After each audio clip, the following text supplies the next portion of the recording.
I put this tweet out today, made a bit of a fool of myself by calling him Richard Bailey, but this is the tweet I put out today. Interesting language used by Andrew Bailey. I was certainly not drunk. And I just thought, I was certainly not drunk. It's very interesting. That implies to me you were drinking. So my tweet says, so how much did you drink? The statement implies you weren't drunk, but not that you weren't drinking. Were you tipsy? Were you happy? Did you have a buzz on? What exactly were you, if not drunk? Now, Chewy, what I was unaware of is Mr. Bailey had to go back into Parliament, I think late last night, which is why I missed it, and retract a previous statement because he was drinking. So the statement that he says, I definitely was not drunk, okay, but he was drinking. And like we said last night, not that we saw or know, but the idea of someone coming back 2 times trying to get someone to come out drinking sounds like your pissed flatmate who's just trying to force you to come down. Come on. And Lee comes, oh, come. You know, it sounds pissed. The actions do, although we weren't there and didn't see it. So let's have a look at how the story has evolved today. The political hangover that goes on and on and on. National's front bench forced to the back row today to seek clarity from their minister who... Yeah, this is really embarrassing because National front bench didn't know what the story was, and at least 2 times during the session they had to, Chris Bishop had to get up out of his seat and go and check if what they were saying in the front row was accurate or not. Pretty embarrassing, especially when we always hear about prime ministers having a no surprises policy. They were getting surprises in the chamber from just a few rows behind them. Misbehaved at a winery. If someone declines an offer of an alcoholic drink, is it acceptable for a government minister to return to their worksite 2 further times to harass them into changing their mind? As I said to the member yesterday, and as I say again today, there is nothing that is acceptable about that behaviour. Andrew Bailey admits he called a Blenheim winery worker a loser, but denies he told him to F off. The worker thought Bailey had been drinking. Yesterday, the minister told the House that wasn't the case, but at 10 p.m. last night, made this explanation. For the avoidance of any doubt, after the incident and at the end of the day, I had a small wine tasting. A small wine tasting raising... So he has said after the incident. That's what that claim is. The claim gets a bit muddier through the day, though. Big questions today. When asked in Parliament whether he had been drinking, he lied about it, came down in the darkness of night to correct that answer when no one was watching. Was he misleading the public during the day? No, not at all. He's just making... Yes. No, sorry, Christopher. Like, sometimes our bias shows through and we're a bit unfair to you, but the answer to this one is yes, because he had to change his answer. If you don't say yes, you look a fool. Answer when no one was watching. Was he misleading the public during the day? No, not at all. He's just making sure, out of an abundance of caution, that he's being very clear for the avoidance of any doubt. The question is when exactly Bailey began drinking. Yeah. Had he had any alcohol before he talked with the worker on the 3rd of October, first, second, third or subsequent time? I had not had any alcohol that day prior to the incident with the individual concerned. Okay, that's a little bit unclear. The incident is a singular event. Then you came back. So the incident would be the singular event. So see there, he's still not kind of nailing it down as clearly as we'd like. Concerned. The second interaction, he talked about going for a drink and inviting the complainant to come with him for that. He admits that he had alcohol after the interaction with the individual. Labor says that's a contradiction. So we had the Prime Minister saying that Andrew Bailey was drinking between his interactions with the worker, and Andrew Bailey saying that never happened. You invited him to the salad door for a drink and he said no. Yeah, that's correct. But I had drinking there? No, I wasn't drinking. I had not had a drink prior to those interactions with the individual. Chris Bishop was forced not once but twice to check with Bailey that National had its story straight. The whole House chaotic. Yikes. What you got here is a fishing expedition at a great cost to the members and the ministers. I'm sorry, if anyone knows the history of Winston Peters, he should never use a fishing expedition as an example in the House after how he has held up New Zealand a couple of times by going fishing rather than talking to potential colleagues and coalition partners. At a great cost to the members and the minister's privacy. This is not a court. This is not a court. And this is not there is not a prosecution here. The court of public opinion having its say. Not too flash as a politician. I think it's a storm in a teacup. Well, I don't think it was very good for an MP. It was a bit arrogant. Ridiculous that he did that. Why should Andrew Bailey still hold on to his portfolio? He's a hardworking minister doing a very good job. Frankly, Andrew Bailey shouldn't still be a minister. His behaviour is totally unacceptable. Unacceptable behaviour under the spotlight. And you've learned more. Now, listen, we don't normally stick with the commentary after by the journalists, but Mikey here has more about the actual complainant. So we'll have a listen to that as well. Details about the worker, Mikey. What can you tell us?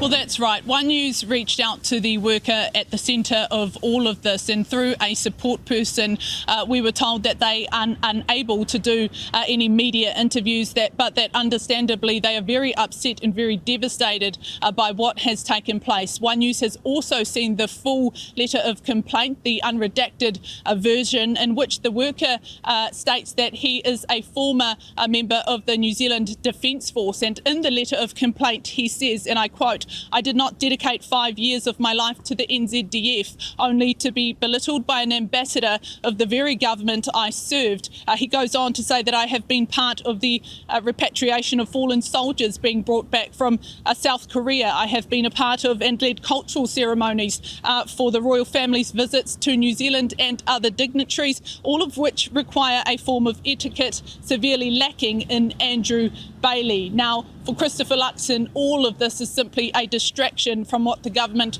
would rather be talking about. This is the fourth day now that the Prime Minister in particular has had to front on questions due to one of his ministers' behaviour. And quite frankly, what we saw taking place in the House there was nothing short of messy. All of those questions should have been sorted out and between the National Party before they even got to question time. They should have had that story down pat by the time they walked in to the House. Now look, tomorrow Andrew Bailey and both the Prime Minister will be hoping they have put this issue to bed and that they're not having to answer any more questions on this very messy issue. Kia ora, there you go. So, yeah, people in the chat saying this just gets worse. I mean, it does because they're letting it. I mean, remember Luxon, we played the audio last night. You know, he should be talking about Michael Woodhouse and other Labour Party ministers. He should have been gone tonight. Like, this wouldn't have been messy like this if Luxon had have abided by his own standards that he was holding Labour to, Chewy. Again, this was Luxon's opportunity to look at what he had in front of him and what political capital he had to spend.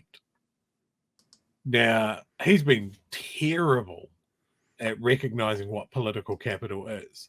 He wants to position himself as a strong and decisive leader that's in control of his team in ways that Labour never were. Here was his chance to show that decisiveness and cut loose a fucking albatross around his neck for 4 days.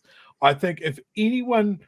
Like, as soon as the story came out that it was at a winery and the minister was saying that he wasn't drinking, I think any right-thinking person would go bullshit to that. You know, everything about it is bizarre. Like people in the chat have said, so he said those things and he did those things when he hadn't had a single drink. So there isn't even that excuse. And then he's gone back. He hasn't read the room. And that's completely leaving aside the other issues with Bailey that we've talked about. There's massive conflict of interest to the tune of more than 90 grand worth of shares in a company that bids for government contracts. I love it when Luxon comes out and says, look, he's a very hard-working minister. How? Where's the proof? Where's the evidence that we have seen that this guy is a hard-working minister? Because here we have him being a fucking asshole to a worker at a winery. Like, this is just beyond nonsense. And yes, people are going, you know, that woman in the thing, it's a storm in a teacup. Like, it is one of those things where it's the principle of the thing, and it's it's less about the actual incident and more about how it's being reacted to by the leader of the party that Bailey is part of and the leader of the government that is supposed to be leading this country. I wonder how because Melissa Lee gone by lunchtime, yeah, but then Costello and Nicole McKee, who have, that they look at if I'm being generous, to be in a conflict of interest, he won't touch them. And he won't touch them because obviously that would upset the apple cart for his coalition partner leaders, his co-leaders. So what? There's a fig leaf that they're different parties. They're not his mob, so he can't do anything about it. So, but what does he do here? Because if he reacted quickly here, wouldn't everyone start going, "What about McKee? What about Costello?" Is he hamstrung? And I also wanted to show you, because you mentioned this 2 or 3 times, just so people know what we're talking about. Election 2023, National MP did not declare shareholding to Parliament in the wake of Michael Wood's scandal. National MP Andrew Bailey did not declare to Parliament his shareholdings in a company, risking allegations of hypocrisy, as Bailey was one of the fiercest critics of former Labour Minister Michael Wood, who resigned over the same offence, but not quite the same, because only about 1/6 the value. Newsroom Pro has reported Bailey owns shares worth about 86,000 Australian dollars, 91,600 New Zealand, in SiteSoft International Limited, a software company that contracts to government agencies. The shares are held in Bailey's family trust, the Paparangi Trust, which acquired them in 2021. So you've said that a couple of times. I think it's always good to put out there what exactly it is, so people don't go, pulling it out of I my can arse. believe it. So there it is. There it is, Chewy. But you've got that aspect there as well, right? And this is what we've talked about with Luxon, of like, if you're a person of integrity, you hold yourself to the same standards that you hold everyone to. Yeah. Right. And so that's why we played those clips of Luxon talking about Michael Woodhouse. Here we have one of the most vocal critics of Michael Woodhouse doing the same thing and not holding himself to the same standard. And it is just hypocrisy. Everything about this is wrong. Everything about this minister. Where is his value? Like it's not there. This is the minister for small business. What guys are really feeling the crunch in this country at the moment is the small business holders. Yeah. And the person that should be looking out for those guys is swatting around wineries doing this mean girl shit to workers. It's ridiculous. And Luxon can't identify, like, wherever you work. I work in a shop. If I called a customer a loser and did this, I'd be gone for gross misconduct by the end of the day. Yeah. But think about your workplace. If you did that, you said that to a client or a co-worker, you'd be gone. You'd be written up immediately. But here we have the boss covering from this fucking weak link, and it makes him look weak. He hasn't worked that out yet, though. I think in politics, that's the thing, isn't it? For some of them, they think, oh, if I don't have, like, if my managers are underperforming, then that's a reflection on me. If my ministers are doing things that are untoward or that are outside the cabinet manual, then that reflects on me as a leadership. So I won't censure them, because if I do, then it'll be, well, what's your problem with your selection process? Again, National Party, should we mention Uffindale's name again, your selection process and the people you've got working around you.